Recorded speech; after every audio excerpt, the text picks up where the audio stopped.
Bienvenue sur la ferme des Coquelicots, située dans la plaine alluviale du Val d'Amour, dans le nord du Jura, sur une ferme céréalière en agriculture biologique. On est sur des sols argilo-calcaires profonds, avec une pluviométrie annuelle comprise entre 1000 et 1200 mm. Donc ferme sans élevage, d'où se pose la principale question: comment maintenir, voire améliorer l'autofertilité des sols. Et donc le système repose sur différents leviers: la mise en place de prairies temporaires à base de luzerne, mais également la restitution de la totalité des pailles, et puis l'implantation maximale de couverts végétaux en interculture.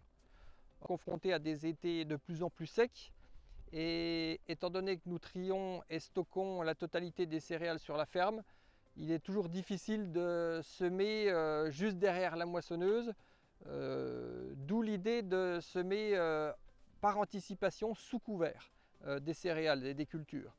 Nous sommes donc allés à la rencontre d'un groupe en Haute-Saône avec le GI2E Bioforce pour rencontrer des producteurs qui pratiquent l'implantation de trèfle violet sous couvert de céréales. Et donc c'est une pratique que nous avons mis en œuvre depuis maintenant 5 ans sur la ferme. L'idée est simple: on sème 14 kg, entre 12 et 14 kg de trèfle violet au stade début montaison. Ça correspond chez nous entre fin mars et début avril, avec une herséterie équipée d'un semoir pneumatique. Et donc cette technique présente différents avantages. Premier avantage, le débit de chantier très rapide puisque la herséterie fait 12 mètres. Ensuite, très peu de charge. Le passage de l'outil mécanique serait fait déjà en matière de désherbage. On utilise des semences de ferme.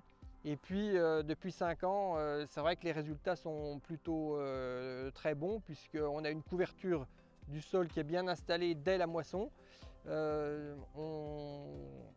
Grâce à la légumineuse, on fixe pas mal d'azote, et on capte également donc l'énergie solaire à une période de l'année où elle est à son maximal, à partir de mi-juillet, et donc on fixe du carbone dans nos sols.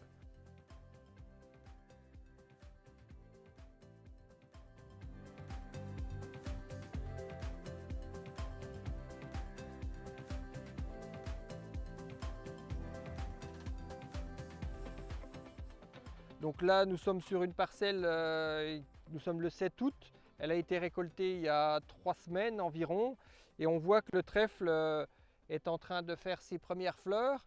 Donc pour nous, c'est le bon moment pour faire une première coupe, pour le faucher une première fois, de manière à rebooster la pousse, puisque ce qu'on recherche, c'est un maximum de biomasse.